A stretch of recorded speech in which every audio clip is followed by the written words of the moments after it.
and thank you organizing team, Shamni and convener HOD sir and principal sir. Thank you for inviting me to share my research work here.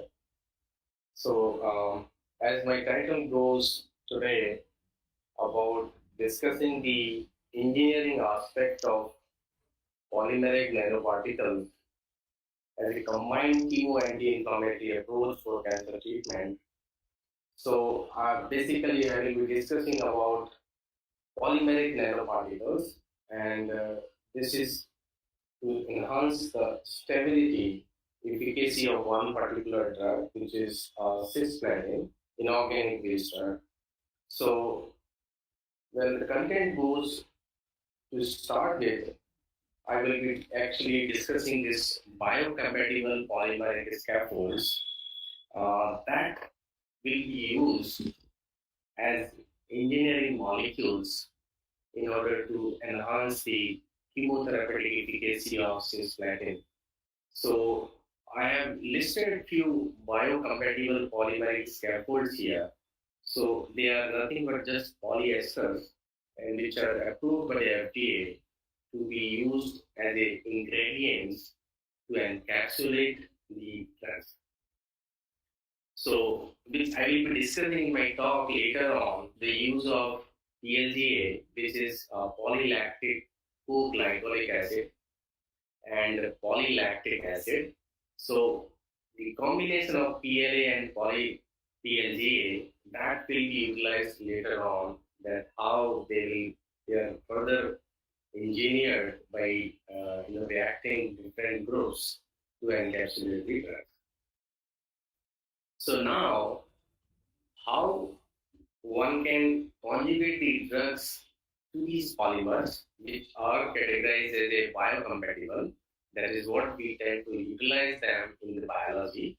So some of them, example from literature I have listed here, one can actually attach proteins to the polymers if those proteins are therapeutic in nature. One can attach small molecules, which will be discussed in this particular talk. And those all polymer drug conjugates can be self-assembled utilizing the nanoprecipitation methods to synthesize the nanoparticles of biological importance. So now one of the example here I have listed that if you take multifunctional drug delivery approach utilizing mesoporous silica nanoparticles, so these are hollow nanoparticles, one can load the doxorubicin on top of it and then engineer the polymeric materials on the surface to enhance the stability of these drugs. So one can coat polyethylene imine, which structure is given here, and further this can be coated by another polymer called hyaluronic acid. And these all polymers are biocompatible in nature. And then one can get a nice polymeric nanoparticle scaffolds where we started with mesoporous silica nanoparticle, and the drug is embedded inside the nanoparticle, and this core is providing not only stability but also the targeting nature, because hyaluronic acid is the one which is found in our body and it plays a role in the cell-to-cell signaling and interactions. So this is the one of the example where they utilize the polymeric, core for internalization and getting nice nanoparticles. So I'm showing you some pictures of that. So one can see the characterization of these nanoparticles by TEM and SEM.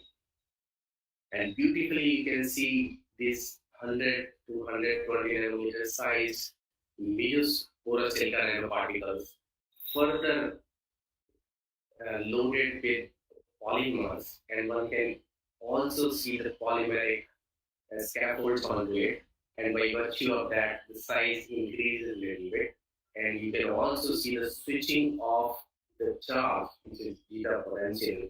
It was earlier negative, and once you load these polymers on top of it, which are or cationic in nature, they change the charge on the surface, and that is what you could see. PEI, which is positive in nature, increases the positive charge. That also tells that they are loaded on the surface. And further, when you add hyaluronic acid, which is negative or neutral in charge, which masks this positive charge polymer, and then charge decrease. So whatever you do at the nanoscale, beautifully you can actually visualize it by different techniques. And by virtue of that, you can get what you want in those nanoparticles. So these nanoparticles are further utilized for their targeting ability. And one can see here there are two different types of cell lines were used. One is A549 cell line, another one is NIH3D. Why I'm showing you this is because by virtue of putting different polymeric scaffolds on the nanoparticle platform, they have achieved the selectivity of cell internalization. So let's say if we take a cell line called A549, which has one particular receptor present on the cell surface that allow internalization of the nanoparticles which are coated with hyaluronic acid. So if we see these three types of nanoparticles which are actually clubbed with rhodamine B, so one can see the fluorescence coming out from the cells, and you can see the cell membrane is shown here by green fluorescence type. So when we don't have PEI or HA, which are coated on the cell surface, we don't see significant change in these two different type of cell lines when the nanoparticles enter to the cells, right? So mean intensity difference is not that much between these two type of nanoparticles. So it says that there is no targeting ability because A549 has a receptor for hyaluronic acid. However, NIS3T3 lack that receptor. So once you have hyaluronic acid coated nanoparticles on the surface, then these nanoparticles selectively internalize into the cancer cells, cellular uptake. So the beauty of this utilization of polymeric scaffold is not only the stability, because when you add those extra scaffolds, you enhance the stability, they can sustain for more time, but also you can utilize this for targeting, right? So this is what one can utilize polymers for different ways, and one of the example I have shown here. Now, there are many such reports in the literature where they have started using polymeric uh, scaffold as a carrier to attach drug, to encapsulate drug, and for different type of disease conditions. Mostly, I have listed those which are cancer or one of them is diabetes. So I'm trying to emphasize that this polymeric nanoparticles has actually utilized humongously nowadays for the clinical development. Every drug which is having some side effect or certain problems in their efficacy, these polymeric scaffolds which are biocompatible, they can be utilized to encapsulate, and that can change the drug behavior, and one can overcome a lot of problems associated with it. So this is listed items where people are studying the clinical use of many nanoparticle scaffolds, which are polymeric in nature. So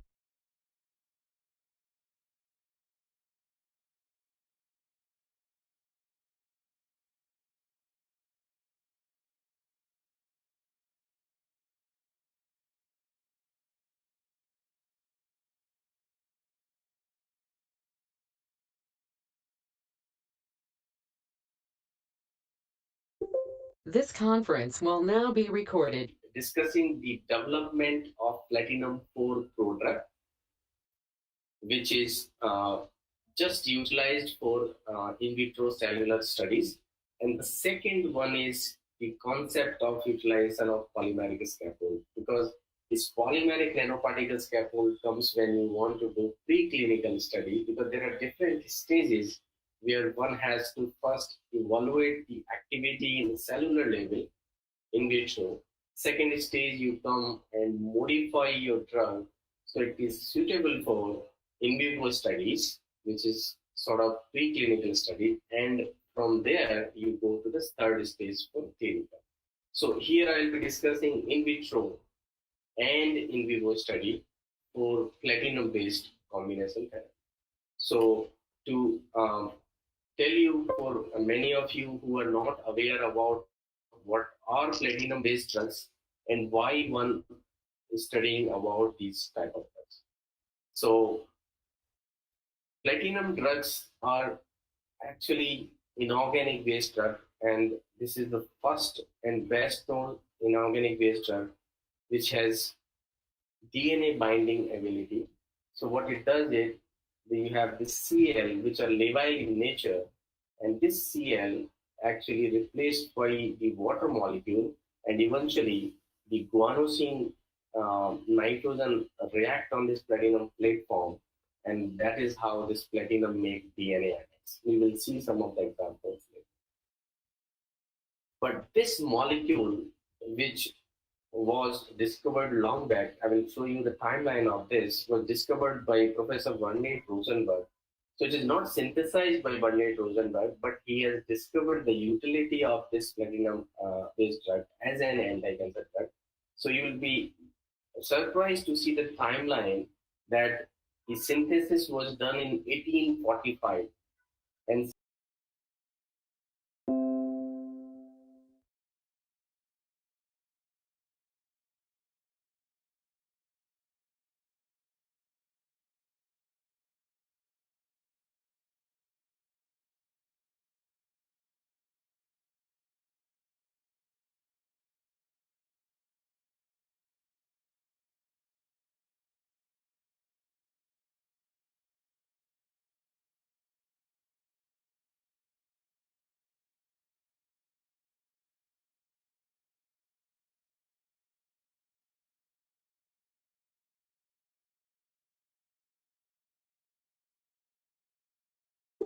This conference will now be recorded. US FDA for the use as an anti-cancer drug in humans. So you look at the interesting story of this, which tells people that, if you are really interested in making biological important molecule, one should also try to do their study, because if you are making the molecules and keeping in cell, they will not be utilized by anyone. Nobody will know, right?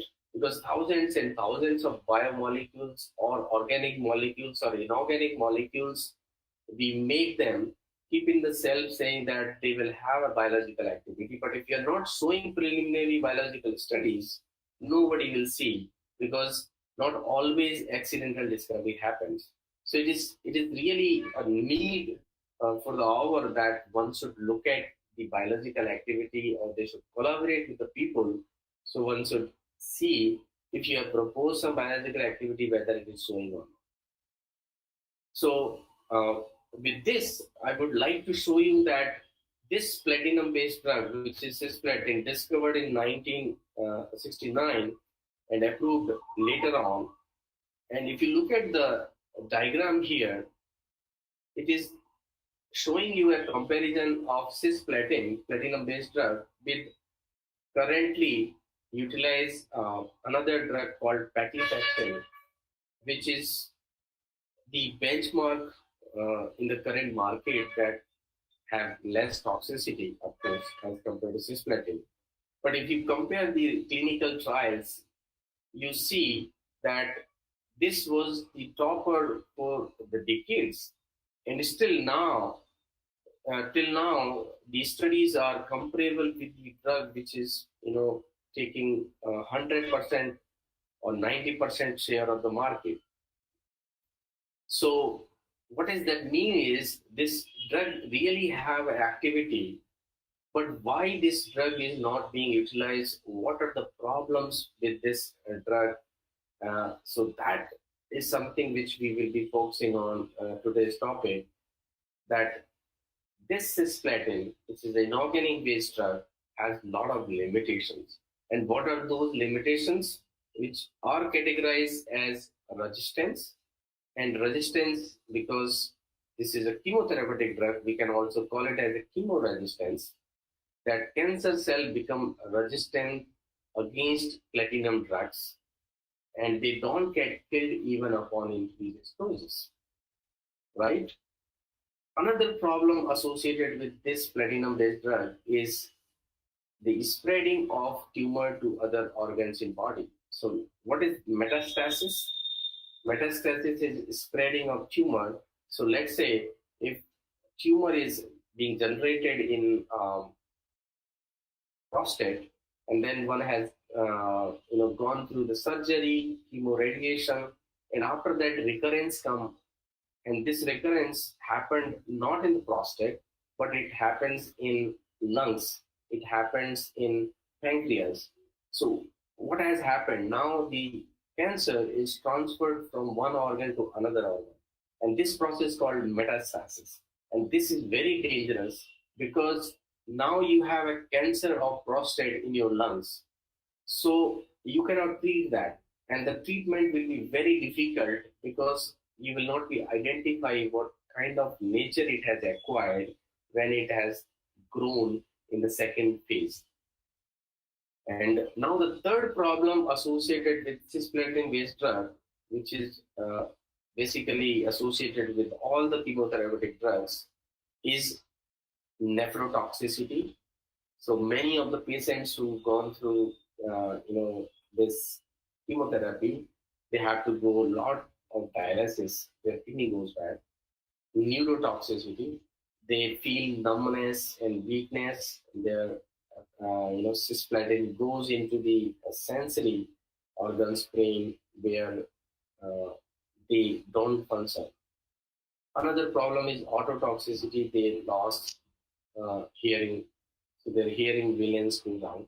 So these are the basic problem why the use of cisplatin is diminished as compared to what it was used for decades. So what we are trying to do is we have taken this challenge that as a scientist, can we develop some therapeutic design to overcome the metastasis, chemoresistance, and can we reduce the side effects? So these are three challenges. In this particular talk, I'll be discussing a small contribution from our group is how one can overcome metastasis by utilizing certain therapeutic design along with platinum, so one can have better therapeutic outcomes. So when we say metastasis, one has to understand the molecular mechanism of metastasis. So again, I have explained the metastasis is nothing but the spreading of tumor from one place to another place. What is the origin of that? Because we, as a chemist or chemical biologist, would like to understand the molecular origin of that particular stage. So when you look back the literature, you find that this metastasis is being initiated by the inflammation. And we have two types of inflammation in our body: acute inflammation and chronic inflammation. Acute inflammation can be, restored very quickly. However, the chronic inflammation, which stay for longer period of time, create lot more problems, and that in fact can create cell proliferation, can induce certain mutations to induce prostate cancer initiation. And when we grow, we have more and more inflammation in our body, and somehow for the elderly male patients, with the increasing of inflammation, this prostate cancer initiation happened, and prostate cancer cases are like 1 in 4, like uh, elderly patients of 60 plus, you can have a probability of one person having this disease out of 4 people. So this is humongously spread in US and as well as in India. However, by the development of current science, we have controlled it too much. There are a lot of therapeutic modalities are available. So what I wanted to say is that inflammation is responsible for cancer initiation, progression, and metastasis. So we are focusing on to metastasis.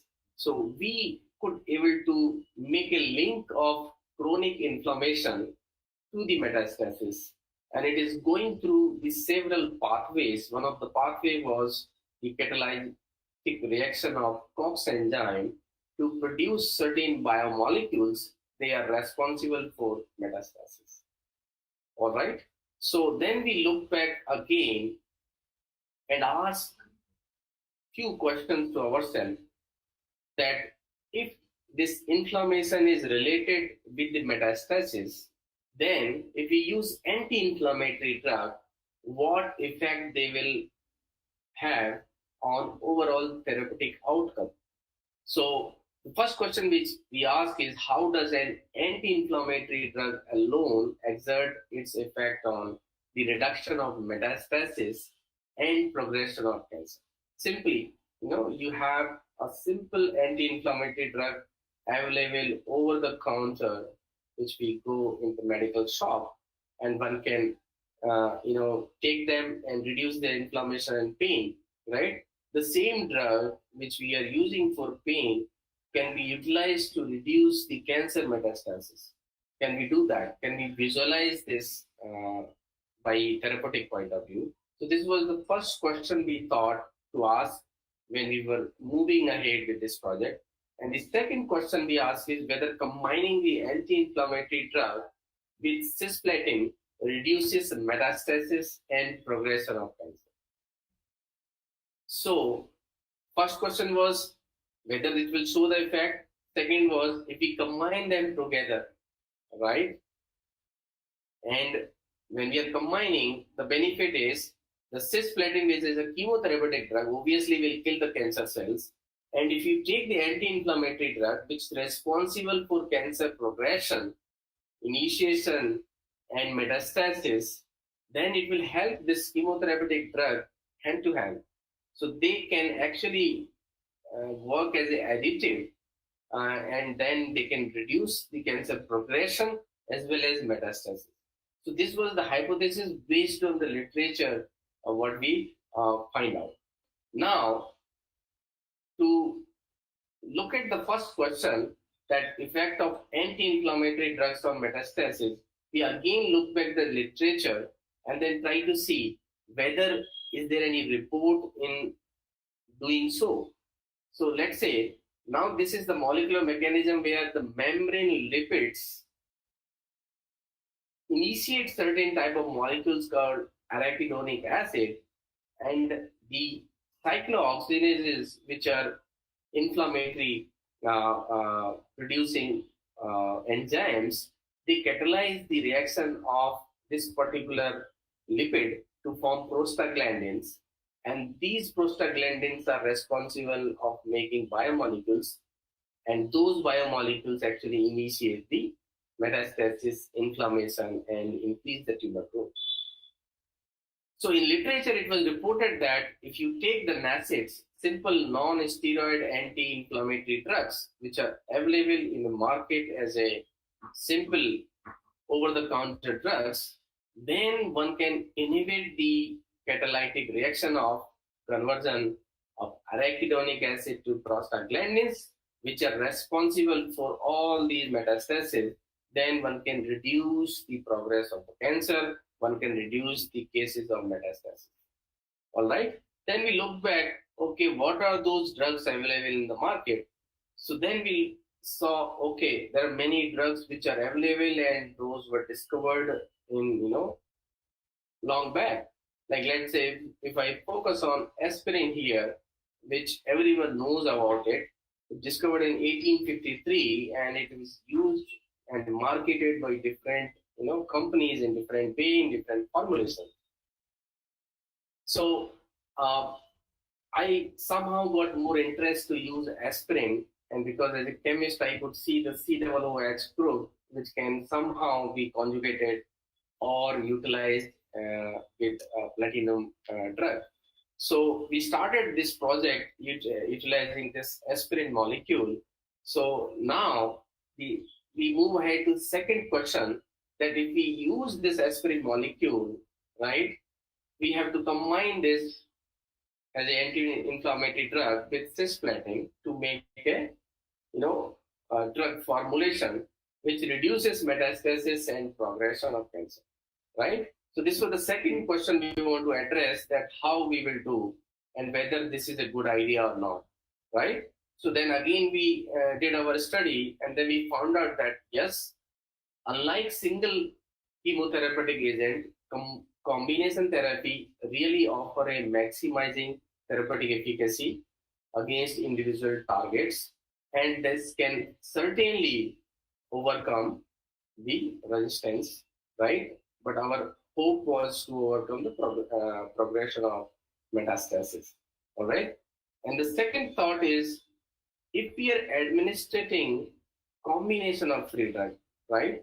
Because there are two ways one can administer, is you take two drugs and make a formulation in tablet, or one can administer that, or you make a different type of combination which will not allow the premature release of the drug.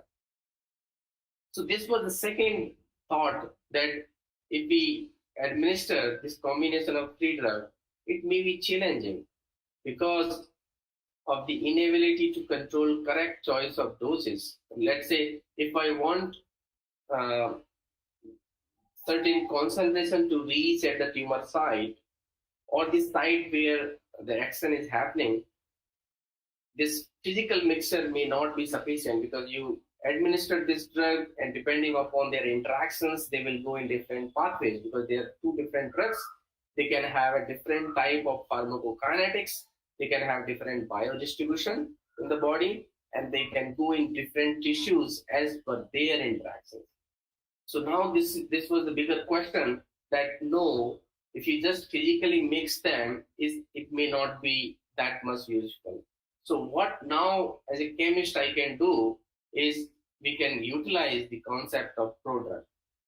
So concept of prodrug is basically utilized for organic based drug, where you make ester linkage, or you put a amide bonding, and then you try to make that drug into a prodrug form. And prodrug form is basically not very active, but when it goes into the body and at particular place, it get activated and it releases the drug which is in the active form.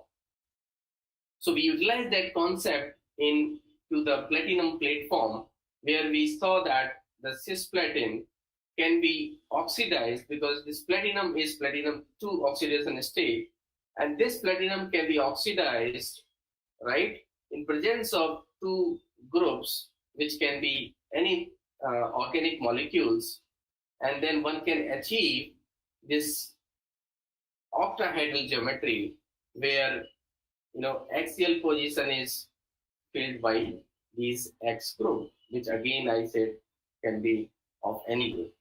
So when we oxidize this, the beauty of this inorganic molecule is, this is in platinum 2 and this is in platinum 4. Both oxidation states are stable.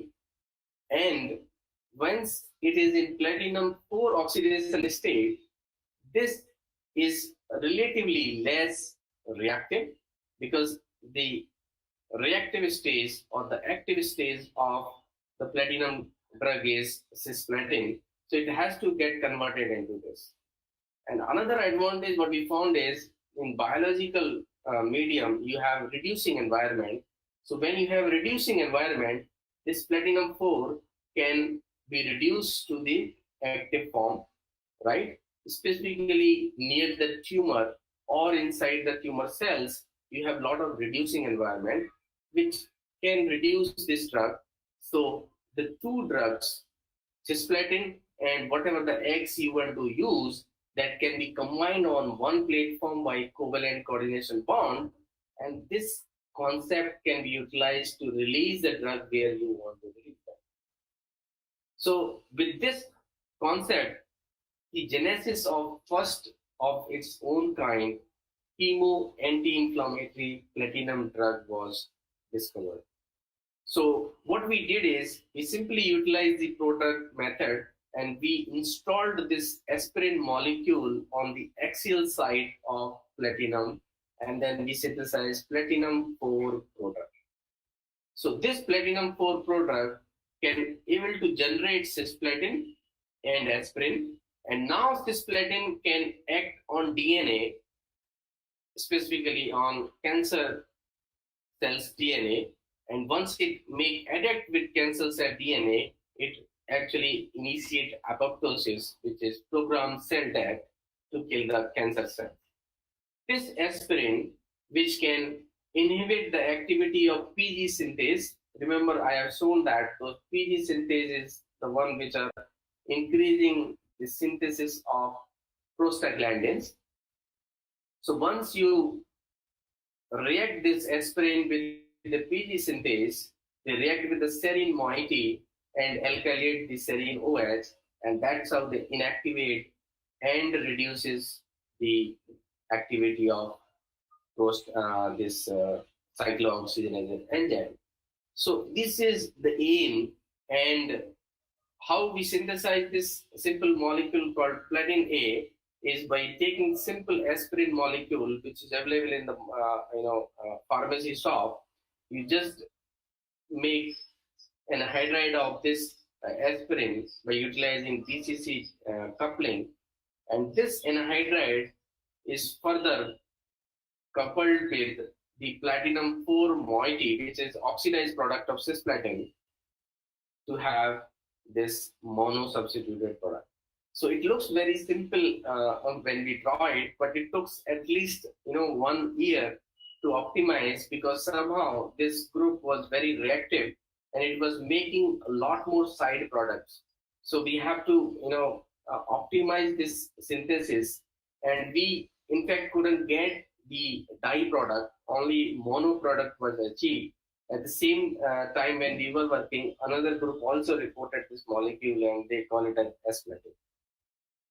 So this is how this small molecule was discovered. When we discovered this molecule, we wanted to check its chemotherapeutic effect, because that was the ultimate goal. So as I said, that we hypothesized that this particular platinum molecule, upon reduction, will form cisplatin and aspirin, and cisplatin has to go with and bind with DNA. But we don't. For in vitro study, we didn't took DNA, but we took a truncated version of DNA, which is responsible for the interaction, which is called guanosine phosphate. So if we react guanosine phosphate with the platin A in reducing environment, we are supposed to get this kind of platinum GG attack, right? And if we have aspirin released by the platin A drug, then we should see aspirin by certain analytical technique. So what we did is we checked the mass spectrometric analysis of this mixture, and we found that yes, it is able to form platinum GZ attack. What does that mean is you have platinum drug here, cisplatin, and it is forming, by adapt with this guanosine, 2-guanosine, and it is reacting with N7 position of guanosine, right? A definite pattern was achieved, which was responsible for this interaction. And second thing is, in order to see whether aspirin is really released or not in simulated biological environment, we could see that by HPLC analysis that at certain hours, like 3 hours, we could see the aspirin is released. So this is a positive control for aspirin, right? And this is positive control for salicylate, which is metabolite of aspirin. So you could see that 3 hours you started making aspirin, and there is very minimal salicylate acid is being synthesized. But at 16 hours, the aspirin release is almost same, but it is started converting into another metabolite which is called salicylic acid, which is obvious because this aspirin converts into salicylate after some period of time. So this was very interesting experiment that we have a prodrug, and this prodrug can actually release the drug in the requisite amount. So now second thing is to check this chemotherapeutic potency. So what we did is we were checking for this project for prostate cancer. So we started with 3 prostate cancer cells, PC3, DU145, and LIMCAP. And then we checked with all the formulation like simple aspirin, what is the activity, what is the activity of cisplatin, what is the activity of cisplatin aspirin as a physical mixture, right? And what is the activity if we combine them as a one covalent bonded drug. So one can see that this molecule, when it is as a platin A, when it is as a prodrug, it doesn't reduce the cytotoxicity. Cytotoxicity is almost like cisplatin, which is very interesting to know because whenever you make prodrug, the activity of those products is diminished. However, for some reason, the activity of platin A was almost similar to cisplatin, right? This was a good indication that perhaps this platin A as a prodrug is releasing cisplatin and aspirin in the required manner, which we have shown in the previous slides. So yes, this platin A was able to show the cytotoxicity. Now the next thing is, for which we have combined this, is to check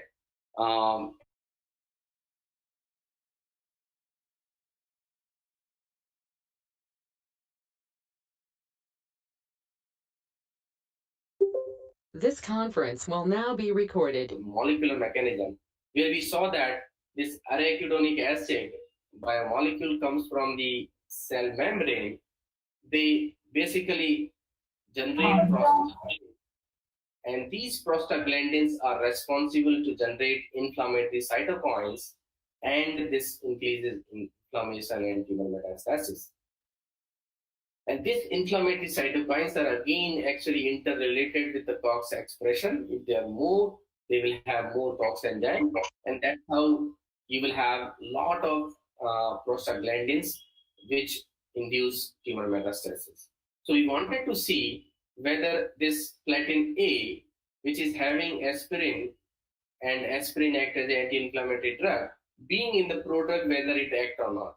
So to do that, we did one assay called COX activity assay, and COX is actually present in 2 isoforms, COX1 and COX2. And what we saw is that platin A, being a prodrug, it acts similar to aspirin in reduction of COX1 activity and COX2 activity. So it is showing the activity of inhibiting the COX enzyme. Now next thing is the COX activity. If it is more active, it should make more inflammatory cytokines, which are listed in the literature as TNF alpha and IL-6, right? So we wanted to see whether these inflammatory cytokines are increased or decreased. If our drug is working, then these inflammatory cytokines should have less concentration in the media. So we did those experiments by checking the IL-6 levels and TNF alpha level. They are basically pro-inflammatory cytokines. What that means is they actually increase the inflammation. What we saw is when we have platin A, it reduces these pro-inflammatory cytokines even better than aspirin and their physical mixture. Both IL-6 and TNF alpha levels were found to be reduced in case of platin A as compared to other treatment. LPS was used as a positive control, which is a lipopolysaccharide, which is found on the bacterial cell wall, which basically, when it interacts with the cellular membrane, a cell feels like this is a foreign particle has come, and in defense of that, these cytokines are being generated. So that's how this experiment was planned. And what we found is when you have platin A, it is able to suppress those inflammatory molecules. And there was another molecule called IL-10, and this IL-10 suppression, which is an anti-inflammatory biomolecule, was increased. So this particular platin A, being a prodrug, was able to reduce the activity of COX enzyme, was able to reduce the inflammatory cytokines, which are responsible for the inflammation. Now, further validate this mechanism, what we did is we wanted to check if we increase the COX enzyme, right? What is the effect of aspirin onto that? So to do that, we did one experiment called immunohistochemistry experiment. So we treated cells with inflammatory cytokines called TNF alpha. So what TNF alpha will do, like you can see these two sets of experiments. In one set, you have COX-2 levels checked, which are shown in the green fluorescence in the cells, right? This panel is just you are checking the nuclei of the cells, right? Stained by blue fluorescence. And this is a merged picture of both, right?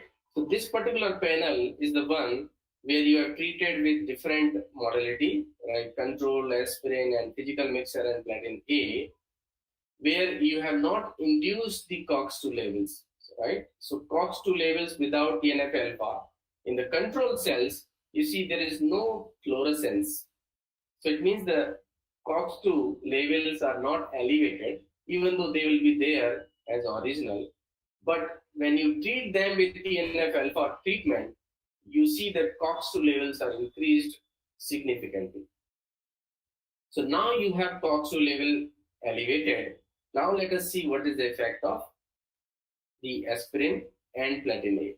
So what we found out is that in the elevated case, when you have COX-2 elevated, this aspirin diminished the effect of COX-2, right?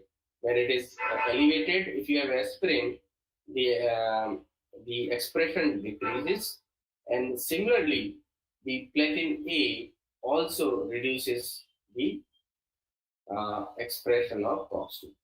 So this platin A was further shown that yes, it is acting on to decrease the activity or expression of this prostaglandin generating enzymes called COX-2 by simple ELISA methods and by immunohistochemistry. Okay, so these two experiments says that okay, this molecule is prepared. Now it is showing you anti-inflammatory and cytotoxicity study. What next? What we can do to take to the next preclinical level where one can show that yes, this particular molecule can actually show the activity in reducing the tumor burden in mice, right? But we know that if you take a simple, small molecule, this small molecule is good to have cellular studies to tell you the proof of principle. Yes, it is working if it is stayed as it is in this form. When one take this as a drug, this will have different route. Either you inject in the vein, it goes into the bloodstream directly. If you take orally, it goes through a different pathway where it can have a different degradation mechanism, right? So we were not very confident, and by our initial experiment, what we found is when this drug was given as an intravenous injection in mice, those data have not shown, that was not highly active. So at the second phase, what we thought is, yes, can we utilize nanoparticle platform, and that to a specific, a new way of designing this drug as a polymeric nanoparticle platform to release this combination of drug in a particular ratio to the targeted site. So for that, our second project starts from here is a nanoparticle cocktail. Why I say cocktail? Because you have platinum and aspirin together. And we want to have a temporal release where we wanted to have in predefined drug combinations So this is achievable. So to get this proof of principle, what we did is we started with one polymer called PLA, which I showed in my first slide, that polylactide acid. So this is biocompatible, biodegradable, FDA approved. Then we took some dendrons, which are this MPA based dendron, and then we loaded two different drugs onto it. So this was hypothesis that we will plan in this way. Okay, so by planning this, you can have core made up of hydrophobic PLA. Then you can have drug A, you can have drug B, right? And when you utilize the polymeric engineering, one can get nice nanoparticle where your drug A and drug B is buried inside the hydrophobic pocket of nanoparticle, and then you have extra water loving PEG moiety outside. Okay, so this was the hypothesis, but to achieve this hypothesis we have to work hard in synthesizing all these dendrons and attach the drugs. So how we achieve the drug loaded dendron synthesis? So you can see we wanted to have aspirin. In the previous work, what we have done is we have simply attached this aspirin moiety by making anhydride to the OH of platinum 4 moiety, right? But here we wanted to attach more, as we hypothesized to have different ratios, and which in fact you can get if you have this MPA based dendron, right? So in this one, we synthesize this dendron containing aspirin moiety by going through all these steps, right? This was relatively easy to go ahead, but still take some time in optimizing the reaction steps. But then we could achieve this aspirin containing dendron, and it was purified and it was characterized, and the drug is aspirin, was also checked by different methods like HPLC we have seen earlier. Now this was about the drug A, or maybe we can call it as drug B. So next thing is about platinum 4 product. In the previous case, we had simply this platinum 4 oxo species. This was just reacted with this aspirin anhydride to have platinum A. But here we wanted to attach more moieties, and in order to attach more moieties on the polymer side, we introduce the acid functionalities by reacting this with succinic anhydride on one side, and then we block the other side by this butyric acid. So this is how we have this active functionality. This can be attached with OS containing dendron, and then you have here ready-made dendron, which is having alkyne moiety, and this alkyne moiety can be attached with any azide containing functionality to install in polymeric platform. Okay, so this is about two drugs. Now we are ready to make the polymeric, which can hold drug A and drug B. So as I mentioned that the polymer which we have used is polyester, and it was PLA, polylactide acid. And this polylactide acid is having CH3 as a side chain, which contribute for hydrophobic property. So we started the polymer which has azide on one end and OH on one end, right? So we can functionalize this OH by reacting with succinic anhydride, right? This ring will open, and then you will end up having now COOH group on one side and azide on another side, right? So now you have bifunctional polymer, which is in the hydrophobic in nature, right? So we now started reacting this particular bifunctional polymer with two different type of drugs. In order to do that, we have to have little more OH group. So then we reacted this COOH with tris molecule, which many of you use as a buffer, and this tris molecule was reacted to form OH, OH, OH. Now you have three OH attached to this. Okay, and you have azide here. So what is next? Next is you can install this alkyne containing aspirin dendron onto this side by simple copper catalyzed click reaction. So then you get aspirin loaded polymer, right? Now you have these three OH ready to react with acid functional moiety by simple ester bond formation, right? Because you remember that in the previous slide we made acid functional platinum 4 product. So this can be attached with this. So by virtue of this all reactions, one can get a polymer which is hydrophobic in nature, right? And then you have functionality which is aspirin on one side and platinum on other side.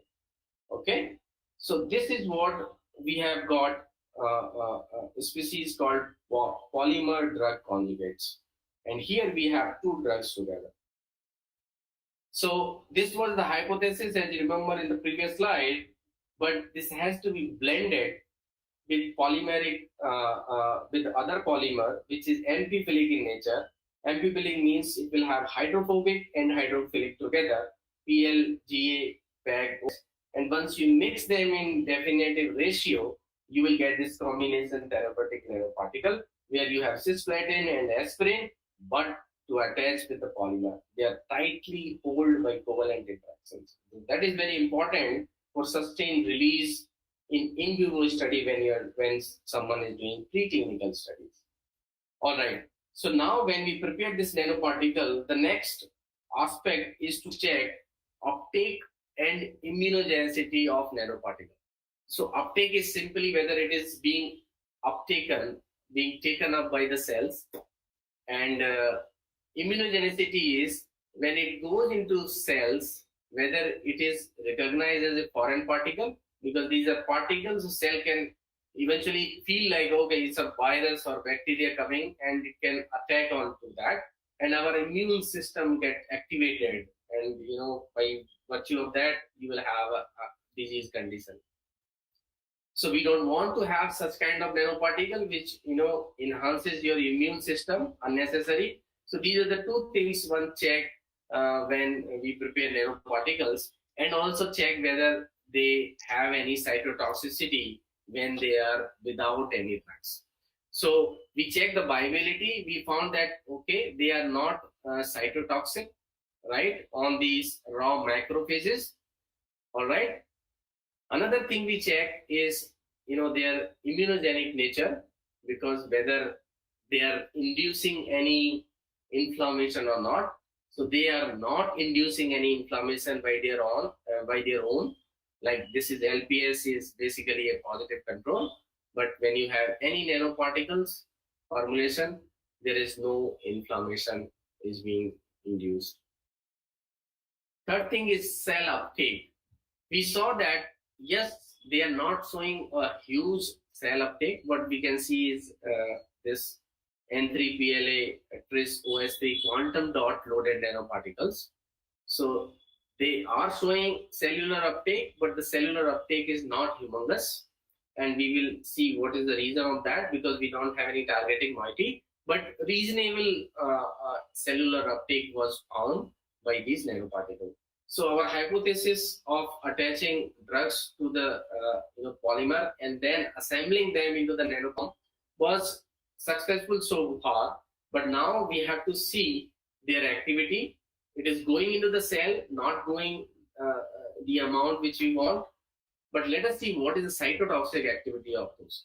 So when we looked at the cytotoxic activity, we found yes, they have cytotoxic effect, but somehow the cytotoxic effect is not that great if we compare with cisplatin, which I have not put it here.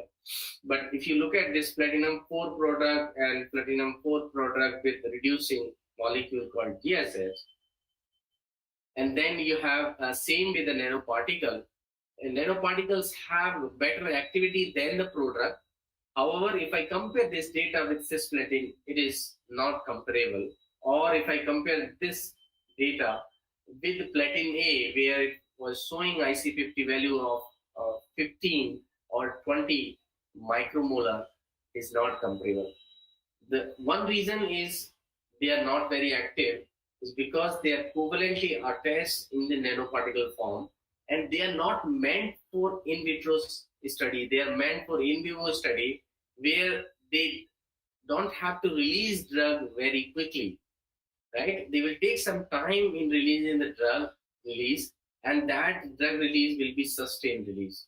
So with that hypothesis, we were not very sad that, okay, if the cytotoxicity is less, maybe this is the reason, and we should check in the right perspective in the animal model. That only can give us a right analysis of these particles.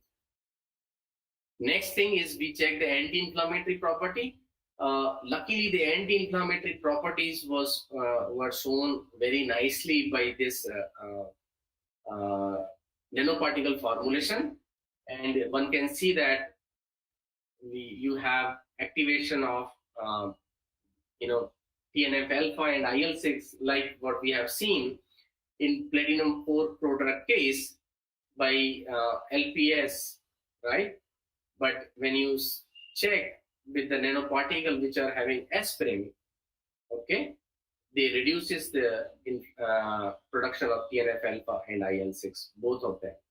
So this also shows that certainly this formulation is acting in reducing the cell viability and reducing the inflammation by showing the reduction in the number of cells and the cytokines which are responsible for the inflammation.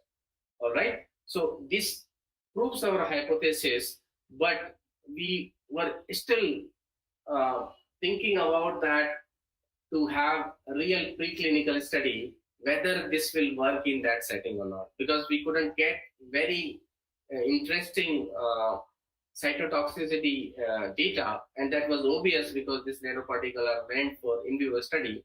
So we analyzed that in our nanoparticle formulation, we don't have any targeted moiety attached to that. So we certainly lack the targeting delivery approach. Second thing, we lack the poor cytotoxicity profile of drug, because the drug which we have used prodrug, which was showing poor cytotoxicity. So we thought, can we improve on these two aspects, and then we go for in vivo study. So we did those improvements, and I just want to tell you the genesis of this targeting moiety, which is called PSMA targeted delivery approach. So many of the people who are suffering from prostate, they check the PSMA level. PSMA is one ligand which is being secreted from the prostate cancer cells, and then eventually it goes to the bloodstream. So this is being expressed over the cancer cells, right? And scientists has developed PSMA targeting ligand, and this is like a pseudopeptide made up of glutamic acid and lysine joined by the urea linkase, and this has affinity to this PSMA ligand, which is found on the prostate cells. And as you have seen earlier, I have shown the study of 3 types of cells, which is PC3, GU145, and LINCAP cells. And this particular receptor is only present in LINCAP type of cell.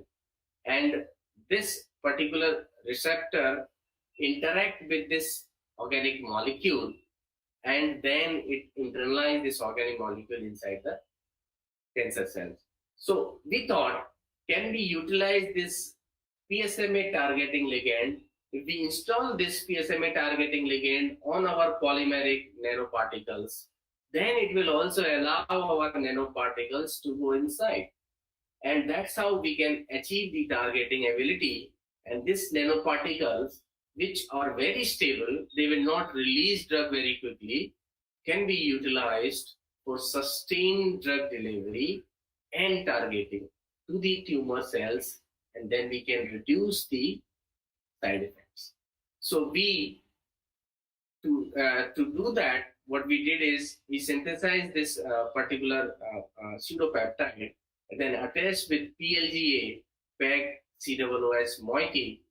This is particularly amphiphilic polymer, which we have used for the synthesis of nanoparticles. And then eventually we could also improve the prodrug, because as I said, second question was, can we enhance the prodrug ability or not? So we installed here the long chain of prodrug, which also help us in encapsulating this drug inside the hydrophobic core. So these were the two modifications were done. This is exactly same aspirin. You have a PLA joined by triazole linker, and then these all three platinum 4 prodrug, which are just different in the chain length. Instead of butyric, we have used this 1, 2, 3, 4, 5, 6, 7, 8, 9, 10, 11, 12. So 12 carbon containing acid. So that actually is hypothesized to have better activity. And these two polymeric scaffold, one is hydrophobic in nature, another one is basically amphiphilic in nature, was combined for nanoparticle formation. And this is how we hypothesize that they will form this nanoparticles. All right. So now we have nanoparticles which need to be checked for their size, appropriate size, and charge, because we have basically modified them with particular groups so they can go for in vivo study. We found that they have suitable charge, right? And they have suitable size and suitable charge, because we don't want to have a lot of positive charge onto it, because then they will interact with the plasma proteins. And one can see the size also, and they were very monodisperse in nature. And the another thing which we wanted to see is their release property. So this release property, drug release property, can be checked in different mediums. So if you want to mimic the biological medium, one can have like a reducing environment. So we can use sodium ascorbate. One can also have enzymatic environment, because we have a lot of enzymes in our cells, like esterases. They basically act on esters and cleave them to make product to drug. So in here, we have done this study in all three environment, where no external stimuli was used. You could see that the release is very slow. And this particular release is for platinum drugs, platinum 4 product, and this is for aspirin, right? When you have sodium ascorbate, because sodium ascorbate is a reducing agent, it is expected to enhance the release of platinum 4 product. We could see that platinum 4 product release was increased, right? Whereas the effect on aspirin is not much, but eventually you have more effect, because after certain hours, what will happen is your nanoparticle will start getting disintegrated, because one of the product is released. And next thing, when we utilize the esterase, which will work on the aspirin side, we could see that the aspirin release was enhanced. So that's how we could see that stimuli are working. Stimulation is something which is always present in our body, inside the cells. So that can also work to release the cells. So we can have a targeting ability, and we can have a stimulation activity ability. So both of them can be utilized to release the drug at the targeted site. So now we wanted to check, okay, if it is having targeting ability, whether it is going to that particular cells where that particular antigen or receptor is present. So we checked two type of cells. One is PSMA3 PSMA negative, right? So that will not have a receptor. Another one is PSMA positive. So this is PC3 cells, this is LINCAP cells. So you see these channels. So in this fluorescent channels, you have nuclei stained with blue. You have mito-GFP, means here mitochondria are shown by green color, and nanoparticle is shown by red color, and this is merge image. So what that mean is here simply the nanoparticles are joined or clubbed with some dye, so they can be visualized inside the cancer cells. So in the control, obviously you don't see any fluorescence because there is no nanoparticles, but you can see nuclei, you can see mitochondria. So that shows that your cell is alive and cell has some structure. And this is LinCap cells. Obviously, you will see the nature of the cell is different. You don't see any fluorescence.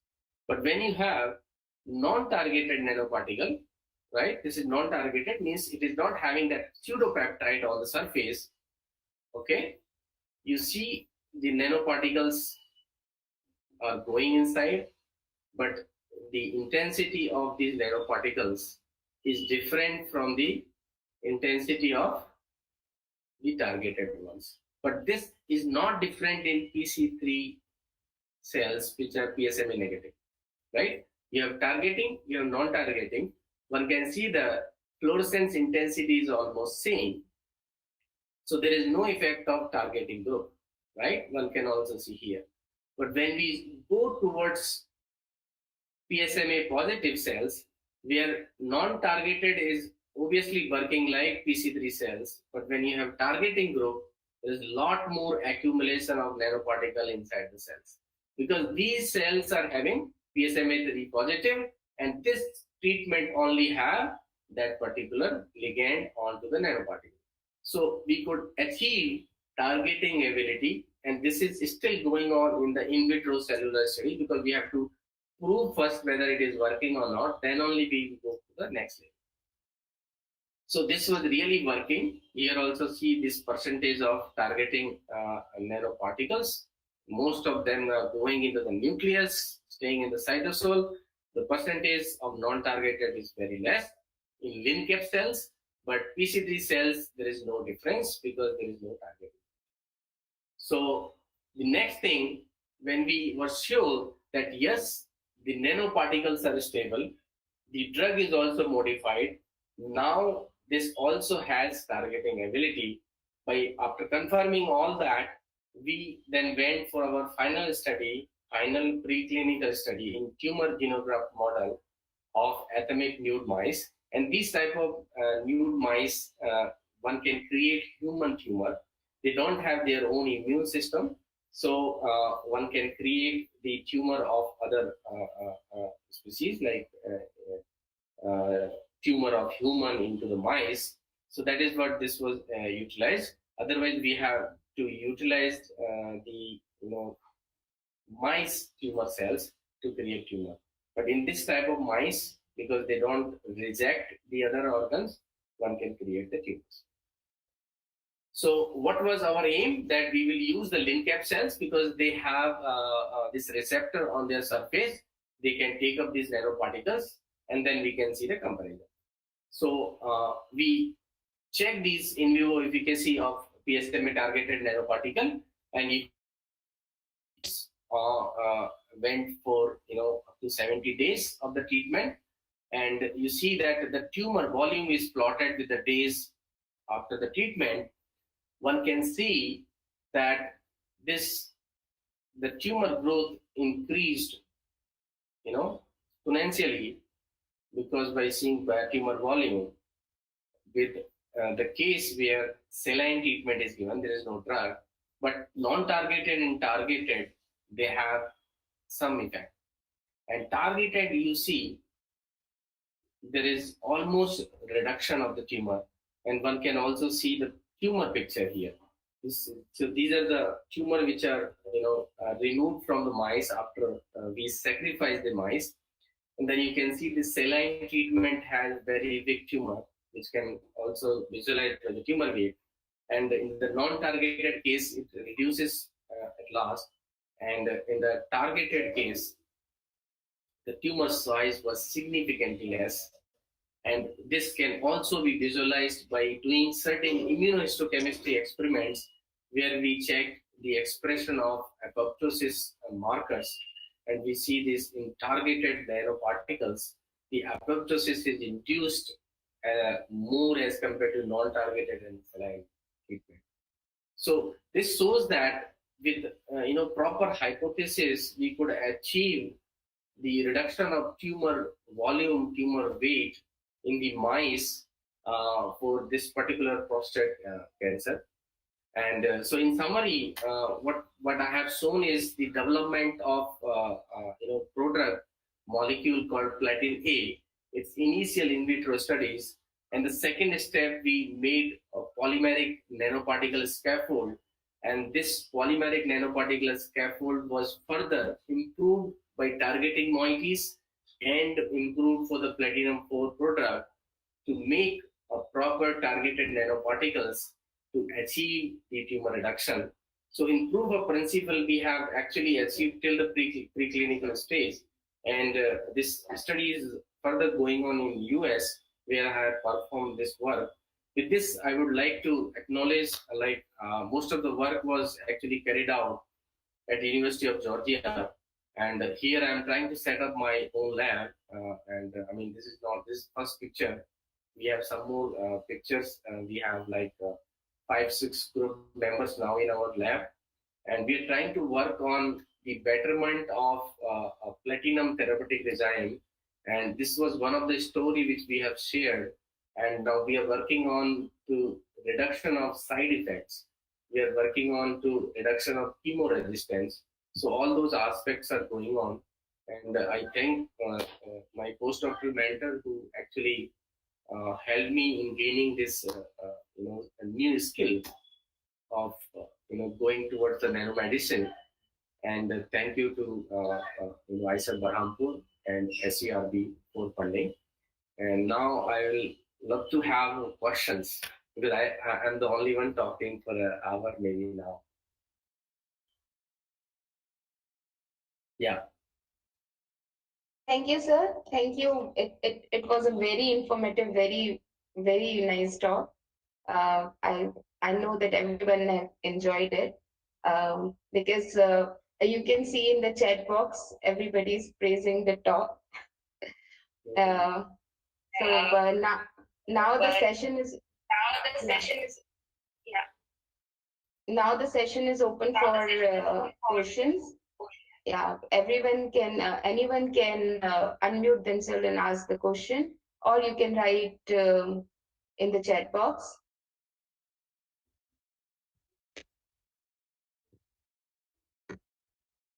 Yeah, please. Till then, sir, may I ask? Some questions. Yeah. So yeah, many of the platinum drugs accept cisplatin. In many people are working in other drugs that have shown better results in cancer activity. So, have you considered using some other platinum metal complexes in place of cisplatin? So generally, this platinum, when we talk about platinum-based drugs, cisplatin is used as a benchmark for the activity. Yes, yeah. This is having not I would say highest activity as compared to all platinum drugs. However, this is something which is known for a long time, and it is known for all type of cancer. So many people have done this study. So it's kind of more stabilized. So if I have done some study, I will just go back and check the literature and see, okay, this IC50 value is coming somewhere around 5 micromolar, and it is reported in 20 papers. So I would just follow that as a benchmark and try to achieve to that. If I am not getting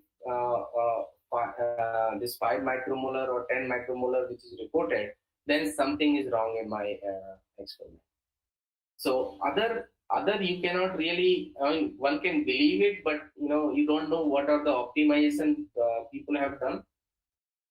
They might have done in different conditions which they forget to mention in the paper. So then you might get confused with that, even though those people are also right.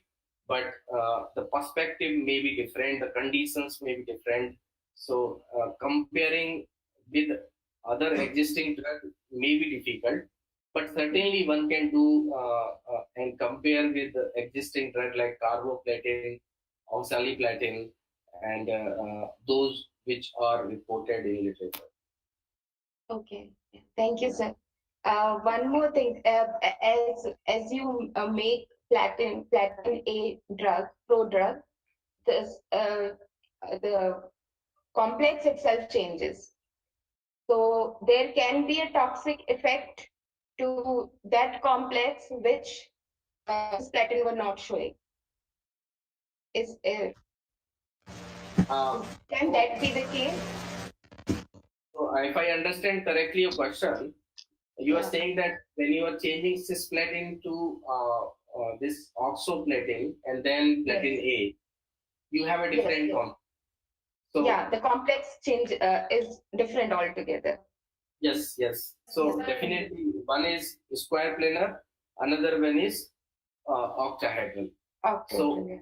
overall geometry change, oxidation state is change. So now what we are looking for is the toxicity. So generally what happened is if it is not in the active form, it will try to have less toxicity.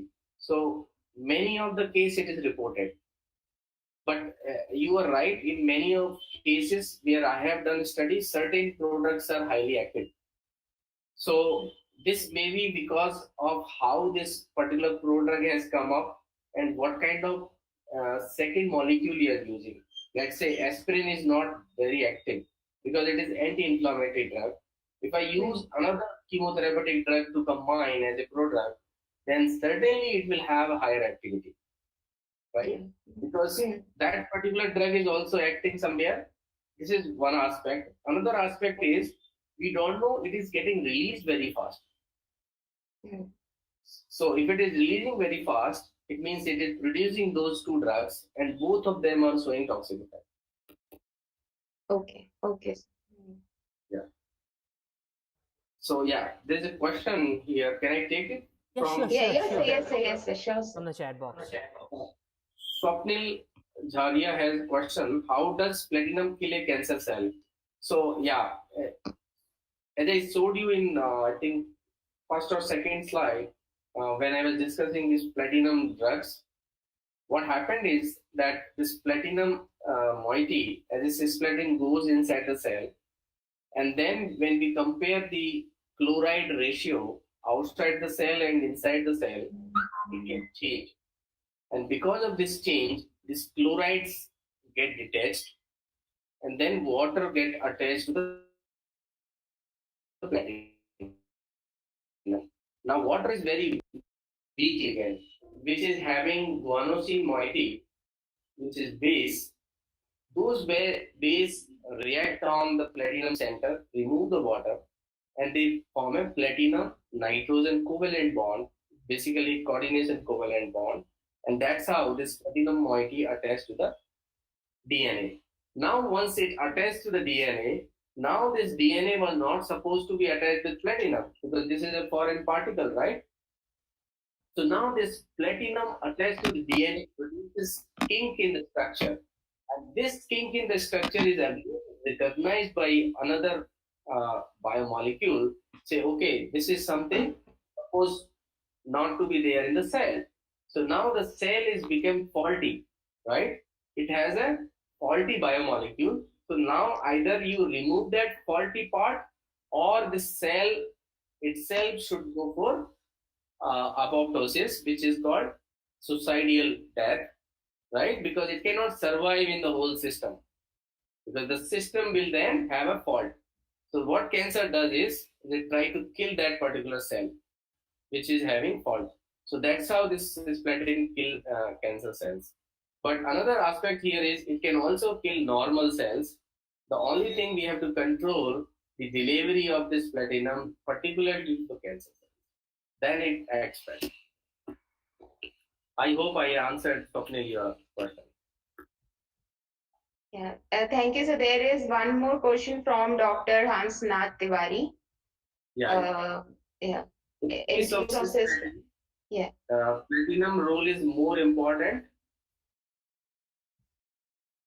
for their structure. Yeah. Yes, for cisplatin, obviously, platinum is the one which is interacting, and of course, the platinum chloride bond is important, but one can say platinum role is more important. Um Swapnil, how does platinum-based drug kill cancer cells? Already done. All Yeah. right. Any Yeah, more questions? yeah, sir. Thank you for it's a very informative talk. You talked about some polymers, especially biocompatible polymers. So, Yes. as for example, when you use these polymers in drug, so what is the fate of them? Like whether they're also biodegradable? And this, my Yes. second question is, uh, can you comment on the cytotoxicity behavior of polyethylene? Because as I know, there are some controversial literature about the cytotoxicity of the polyethylene. Cytotoxicity of polyethylene. Polyethylene, yeah. So some people said that it's not cytotoxic. Some people reported there's a cytotoxicity associated with it. Yeah, so can you comment on that? Why it is so different for different people? Yeah. Thank you, Sobik. Uh, nice question actually, and that's how we are trying to address this by utilizing a particular polymers. So, if you have seen in my first or second slide, I have mentioned that we are trying to focus on polyesters, which are biodegradable and FDA approved for utilizing in the nanoparticle formulation. So it is very important that if you want to use in preclinical study and want to have a clinical use for human, the polymer which you use should be biocompatible. And how one can make biocompatible polymer is the one which are in our biological system. We have lactic acid in our biology, right? In our body. So you make polylactic acid, and polylactic acid is hydrophobic in nature because of the CH3. So this one type of polymer can be used. Another thing is glycolic acid, right? So glycolic acid is also biocompatible. So polyglycolic acid can be used, or the combination of polylactic and polyglycolic acid can be used as a hydrophobic polymer. Now the thing is, what is the fate of these polymers? So once you have these polymeric structures where your drug is loaded, they will basically disintegrate because we have a lot of estrage in our body, and eventually they disintegrate into their monomers, which are lactic acid and glycolic acid, and those are in very less concentration as compared to what our body produces, so they are not harmful. So that's how the biocompatible nanoparticles or biocompatible polymeric scaffold help not showing those cytotoxicity. This is one aspect. Another aspect is, like when we are doing proof of principle study, sometimes you use a certain polymer or certain scaffold which is not categorized as a biocompatible, but you try to show a proof of principle and then you try to reduce this concentration. Let's say certain concentration may be okay, right? Like we used to use mercury for teeth, right? We used to use other reagent also which are actually toxic. But at certain concentration of that may not be toxic. So likewise, if those polymers which are actually improving the therapeutic potential by somehow, then one can use it, but then the concentration needs to be maintained.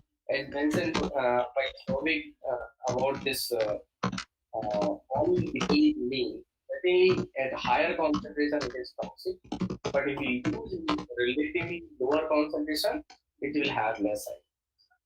Shovik, Yeah, yes, have yes. I Thank you. answered your Yeah, question? sure. Very clearly, sir. Thank you. Thank you very much. Is there any questions?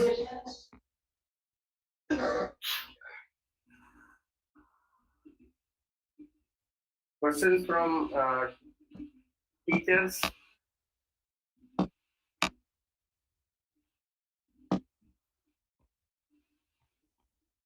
Okay, Dr. Hansraj Tiwari has question. When designing a drug, is there any criteria that must be fulfilled by the drug? So, I mean, this is a little bit broad question, but when we say drug, obviously we have to have a purpose for what you are going to use. What is the target, right? And this target may be like multiple target for one disease. You can have, uh, you know, for cancer, you can have thousands of target. So one should know what is the target. Target means what is the protein or what is the pathway in biological system I am going to hit. Let's say if I'm using platinum drugs, it is well known to hit the DNA, and DNA is present in the nucleus, so it is supposed to go to the nucleus and then disrupt the DNA replication. So likewise, one has to identify where it works, and then you design or modify that particular drug, and then further one can also utilize the nanoparticle platform. So it is very important to know where it is acting, what is the mechanism of action, right? In vitro, then only one can go further in development of the drug.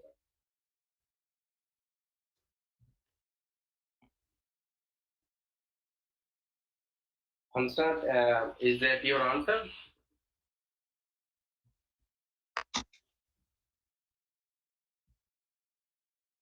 So he wrote that drug design, like in case of in regarding elements, like Mm. yeah. So So, I mean, in regarding this, our inorganic elements, yeah, I guess so. yeah. So, I mean, same principle can be utilized that, let's say, if I'm using iron and if I'm using copper or zinc, I know that iron will have a different activity towards carboxylate, but zinc will have a different. So that way you can see that where it is supposed to act, and then you can choose to, choose a particular element. The same, basic principle of coordination chemistry can be utilized in case of metals. Yeah. I think while we are in the line of like the design of the drug, uh, could you please explain like the difference between cisplatin and transplatin? Transplatin is uh, ineffective. I think I don't have much idea about it. So and why so? Yeah, so this is actually very good question that many people have this in the mind, and in fact, it is right quite a bit because when someone compare the activity of cisplatin with transplatin, there is a huge difference. But saying it is not completely active is may not be appropriate. But I mean, if you just compare between the activity, yes, there is a huge difference. Why this difference is because of the nature of how this CL groups are attached to the platinum. When they are stitched to each other, they actually nicely bind with DNA guanosine moiety, and then they can have this platinum UV adduct which I showed, and that is very stable. But trans in nature, then this binding is not very strong, and if it is not very strong, then ultimate effect will not be there. You got the Yes, sir. answer? Yes, sir. Yeah. Um, so anyone else? Dr. Hansnath Tiwari, do you want to unmute yourself and ask any question? Sorry, I didn't unmute for that. Okay, so I would like to take some time, sir. Actually, I want to ask like when people are designing drugs related to organic compounds, they are saying there is some criteria regarding the element. Okay, nitrogen must be present. Okay, the number must be like this. Yeah, chlorine must be present. Like there are some criteria. Are you getting what I am trying to? So when we are going to design this inorganic compound-based drugs, in this kind of drugs also we have to follow those criteria. It is different from. Yes, it's entirely different from organic chemistry. Yeah. Organic chemistry, we try to take the advantage of the groups present on it because they are going to have non-covalent interactions. Some of them also have covalent interaction. But in inorganic chemistry, if we just talk about platinum-based drug, this is actually making a covalent bond, and which is very strong. And by making this covalent bond with DNA, it is serving its activity. So it is very important for us to understand what coordination chemistry we are going to achieve. So if you want to know that, just understanding simple coordination chemistry of metal is enough. And then you need to look at what kind of ligand you want to have, because if you have a strong ligand, they will not go away. If they don't go away, then the next ligand will not come. It's similar to like what we see with catalysis. In catalysis, you want to see the ligand which go away and can come back when it is needed. So likewise, for this also you need to think about that if you want to have a coordination bond, then this ligand attached to it should leave easily, and they should not leave that easily that it will get deactivated in the bloodstream itself. So there should be a minimum stability that should achieve that it is not detaching very fast, it is not kind of attached very strongly. So there should be mediocre stability of the complex, which is needed. That is one thing. And then obviously the coordination chemistry of that particular metal, how many bonds it can make, and what kind of bonds you want to have to deactivate particular pathway is important. So, this is how one can achieve the activity by knowing coordination chemistry. Thanks a lot, sir. Thank you. Okay. Thank you, Dr. Pathak. Dr. Ghatak here is very nice, very elaborative and very informative talk. So thank you very much. So I have one question. So we generally know that compared to 3D and 5D, generally 4D elements are very active for the catalytic process.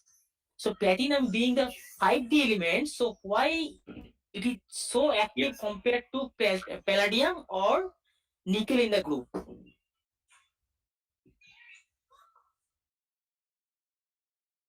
So, very nice question as far as inorganic chemistry is concerned.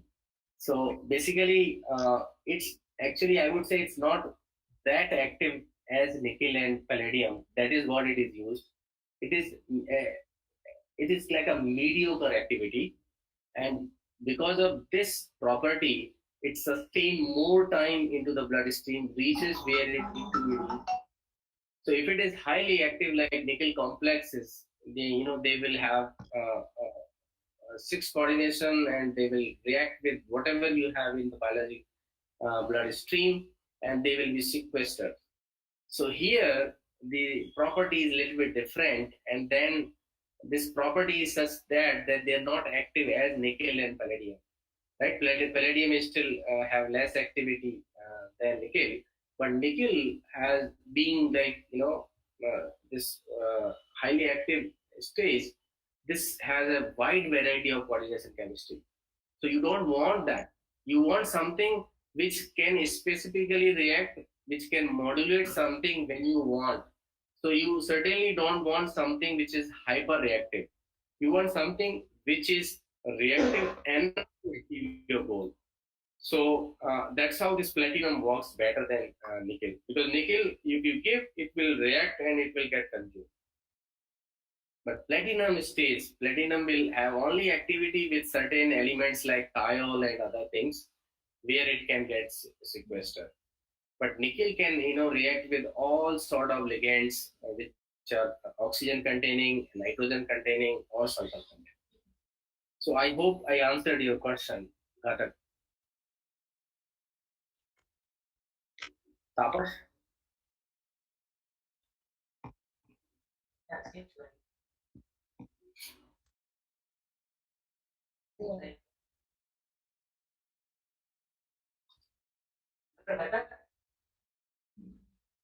I think so. Yeah, I think his connection is lost. There's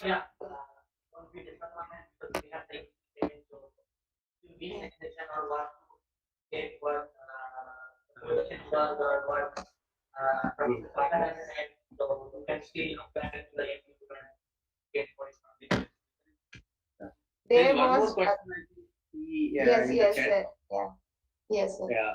Is there any semiconductor polymers? Um, there are many semiconductor based polymers available, but I'm not really aware that those are utilized for biological applications. Uh, but it is very interesting thought that one can do that, but it has to be more biocompatible. And then you should have an aim what one want to do, like what semiconductor property you would like to use as an anti-cancer or for whatever property one want to do. Generally, these semiconductor polymers are utilized for different purposes, but for this biological applications, I'm not really aware of much. But it's a good thought if someone has an idea.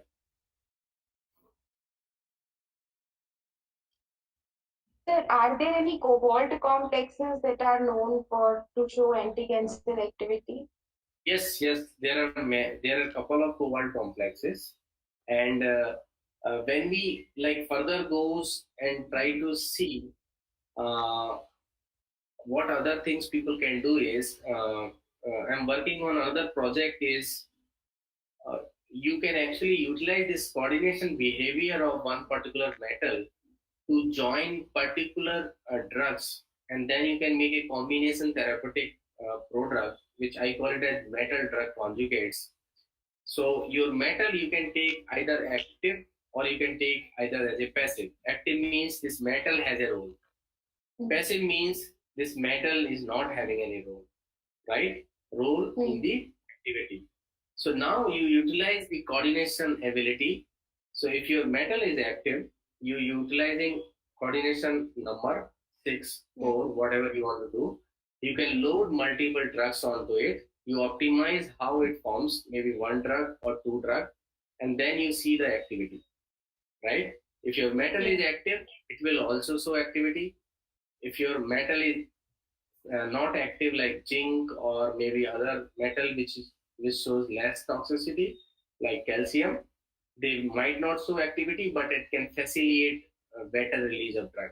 So like that, one can actually develop whole lot of this pharmaceutical inorganic chemistry, one call it as, to have a variety of these combination therapies. So certainly cobalt can be utilized. We just have to look back what coordination chemistry it will impart, and it will definitely have a nice interaction with nitrogen containing elements. Yeah, yes, sir. Because I have some complexes. I made before some complexes of cobalt with nitrogen and oxygen. So yeah, that's why I was like, I like maybe square planet complexes or tetrahedral complexes. Maybe they can work better in anti-cancer activity for cobalt. I think so. I have to search. Yeah, I have to see the literature. yeah, you just have to check the structural aspects. Yes. We call it a structural activity correlation. First, you see where you want them to be reactive. What is your aim?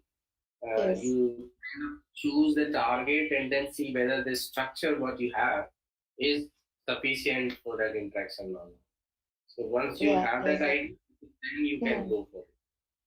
Yes, sir. Yes. Thank you, sir. Okay. Any other question?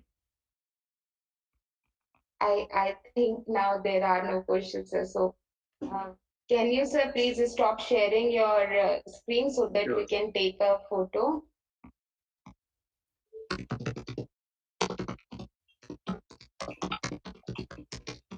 Now, how do I go to?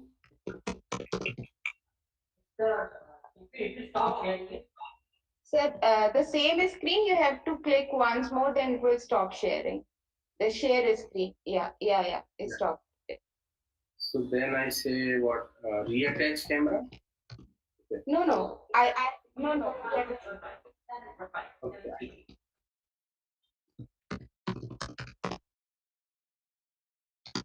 Yes. So I request all the participants, please open your camera so that we can take a photo with our resource person.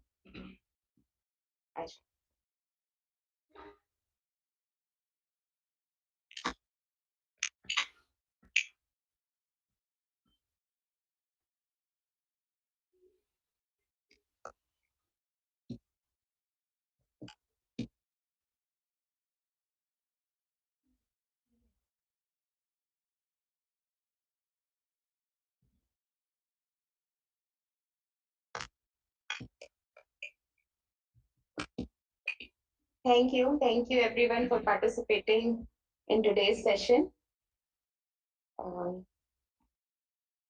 Now I would request Dr. Pratap Reddy to give vote of thanks.